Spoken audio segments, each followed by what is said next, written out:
Good morning and welcome to Wazork Farms. I'm going to give everybody just a little bit of time.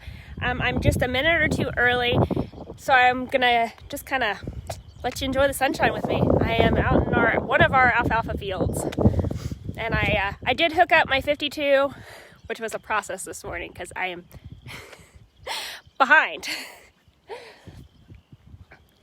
Hello, everyone.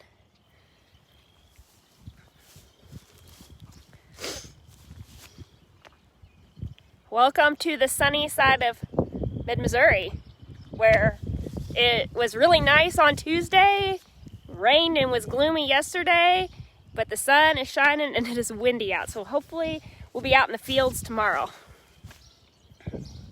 Give a little bit of time for everybody to jump on here because it's not quite 11 yet. I may have to do some of this inside the tractor. It's windy.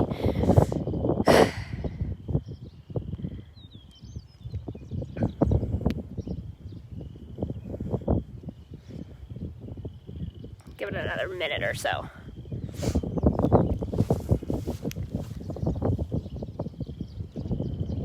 So this is my tractor and the baler I run and my accumulator, because we don't do any rope cropping, and I'll talk about that here in just a minute. Silly. Did you guys know that alfalfa, here's a fun little fact for you, alfalfa goes dormant all winter.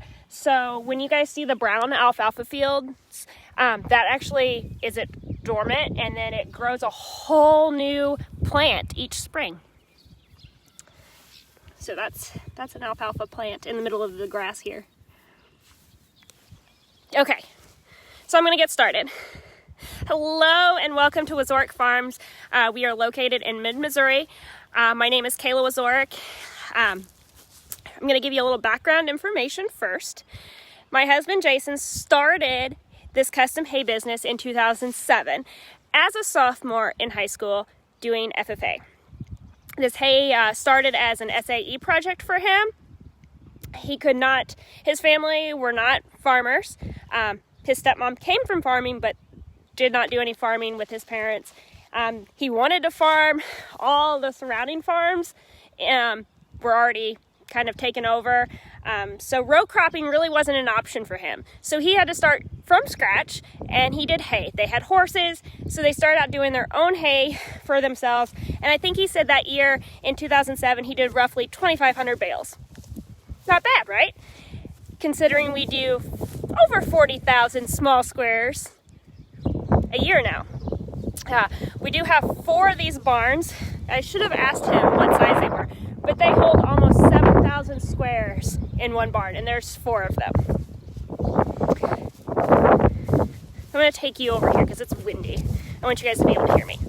So this is the tractor I run with the Massey square baler. Last year, I think we put close to 45,000 squares on it. It was brand new in 2019. It is a high capacity square baler, and then we run with a Kuhn's hay accumulator. And this thing, guys, if you guys don't know anything about how the accumulator works, it will save your life. Like, there's no bucking bales with this unless it gets jammed. But it stacks it, and I wish I would have thought to put hay in it. It holds 15 squares. I don't have to do too much maneuvering with it because it all is forced down. The levers make it real handy. I don't have to buck bales because it's just me and Jason now. And then his parents help us on the side. My parents help us as needed with it. I'm going to climb up here or you guys can hear me just a little bit better. Okay, so I've mentioned it. We do not do any row cropping at all. We are strictly hay and cattle, and we have horses. 2020 is bringing a whole new lineup for us. We did 42,000 squares last year and about 2,000 big round bales. We have taken the round baler out of the mix. We bought a new, to us, big square baler. So that's going to replace it. We do roughly 500 acres of hay ground. But I know it doesn't sound like a lot to some big row crop farmers around us, but if you cut it 2 times a year, or like our alfalfa fields, you can cut it up to 3 to 5 times a year, depending on when you start and when it ends. I don't know how to view questions on this. I was really hoping. I should have thought about that. The large square baler is a 7433 AGCO, and it's going to make a 3x3x8 square bale. And I'm not sure how it's going to work with the barns yet. We haven't really got into that yet, obviously, because it's only April. Hoping to do some groundwork tomorrow, cut some rye. My small square baler is an 1840. It's a high capacity. We have a high capacity rake now that's a 16 reel rake. This all kind of took place from Jason's SAE project, like I said, and then we've just been slowly building on it. We've added the cattle to the rotation. I quit my finance job at the end of 2018 to be a permanent fixture on the farm. When I say that, I'm not just a farm wife. I actually work side by side Jason every single day. I'm in the tractors. I'm a grease monkey too. We work on equipment together. I have been slowly learning how to drive the semis. We run 2 Freightliner trucks, and then we haul the hay and deliver ourselves. His trailer will hold 420 square bales. The trailer that I pull holds 450 square bales. The only time that we actually touch hay, like hands-on hay, is when we are unloading the trailers for delivery. So like if you were to buy hay from us and we delivered it, that's when we handle it, because we do have the accumulator and we have a grapple that sets each stack in of rows of 15. Which makes it really nice. It makes it easier for us to just do it by ourselves. The kids are always with us. We have 2, ages 9 and 4, so they're with us 98% of the time. We are a small family farm, technically a first-generation farm, since neither one of us took over an existing family farm.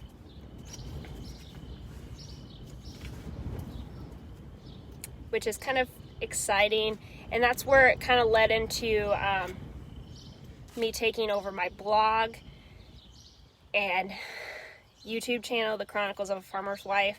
It is definitely something I never thought I was going to be able to do. It was something I dreamed of as a kid. I wanted to be a farmer. I wanted to farm. I wanted to have cattle. I just never thought it was possible, especially after my own grandparents' farm got sold when I was in high school. I just never thought I would be here, and now I am. And now I get to share my story with you guys, and it is truly exciting, and that's where the Chronicles of a Farmer's Wife YouTube channel took place. I started it at the end of last year and is slowly integrating it. It's a walk through my farm life, so you don't see me in a lot of the videos. I'm usually behind the screens, and that's the way I like it, because I want you guys to see it through my eyes. Hay season is getting very close. We are working mad on equipment. Jason spends a lot of time in the shop preparing things. It is a partnership. It takes time. We are a little bit different than row crop farmers. We want the rain right now because that means it's growing our grass. The rain, sunshine, it's a great mix for us now if we just get some warmer weather.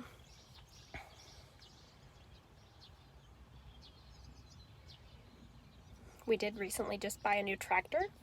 It's a John Deere 6145M, and I run red, Jason runs green, and right now it's all about having a good dealership that'll help you get parts and help you want to work with stuff. I grew up running red. I am pretty partial to my red tractor, and I might cry a little bit if he tells me I have to swap, but it's the way it goes. Right now, Mine is really great for the small baler. It is a power shift, which means I don't have to clutch all the time, which means if I put it in a gear and I need to speed up or slow down to go with the windrow, I don't have to worry about adding another step of clutching. It also eliminates me tearing up anything.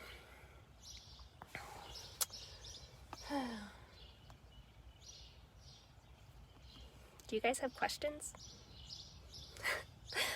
When I ran through this in my head, I was a little bit more prepared, so I apologize.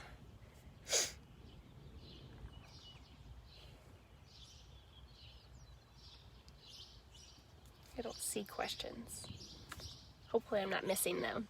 If I miss them, I will go back and retype them out to you guys.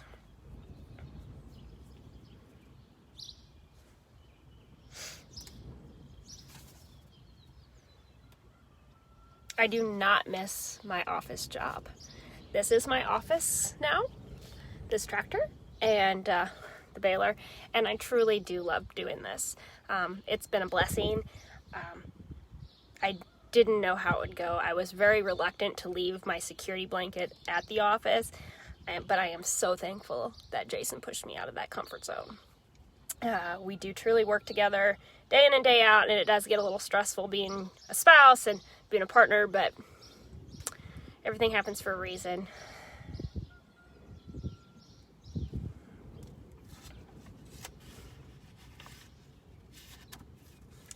I may have to do this again, like midsummer when we're actually in the field, and show you guys how each equipment works. That was kind of my hopes, but the rain kind of deterred that. Missouri, you never know how the weather's going to go.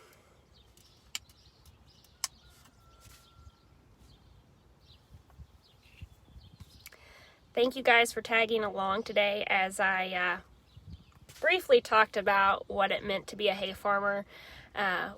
It's way different than being a row crop farmer. Row crop guys, if you don't get the corn in by a certain date, you don't get it harvested by a certain date. It's a lot of uncertainties.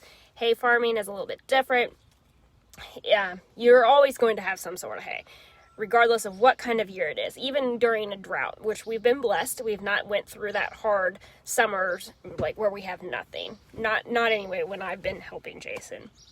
We've always had something. You may not have the quality you want, you may not have the quantity you want, but you always will have something. We typically get 3 to 4 cuts of alfalfa. We do roughly 120 acres of alfalfa ground, and the rest is mixed grass. We rent our ground from local farmers. We have almost 300 acres of pasture ground that we do rotational grazing with our beef herd. We are grass fed, I would say a good 90% of the time. We do feed mixed grain that we grind ourselves to our yearling weanlings to get them a good jump start, but once summer grass hits, everybody's out on grass. We try really hard not to be corn fed. I like the mixture that we do. It's not 100% grass fed, but it's right there. It's real close. I mean, when we feed grain, it's not, they're not lined up at the feed bunks. We only take a couple 5-gallon buckets out there, and they eat and they go back out to the grass. Which we got cattle to kind of help with our hay. There are certain like bottom bales. We do not have rock or pallets in our barns. We tarp them. We lay down flat tarps. And it makes it easier for the skid loader and the forklift to go over with the grapple. But you're still going to have bottom bales that get a little bit wet. We needed somewhere to go with those. We couldn't feed them all to the horses, and that's where we got the cattle operation started. It wasn't necessarily because we didn't have the hay. We were very fortunate. We have the hay. We were fortunate to get into the cattle market when we did. So we have the cows to help with the hay business. It works hand in hand, which is really nice. I'm excited about getting in the field. Like, I am so ready to be baling hay. I'm ready for winter to be done, this cold crap weather to be done. I'm ready to be back in the fields. Thanks for tagging along, and I hope you guys got something out of this. Thank you all.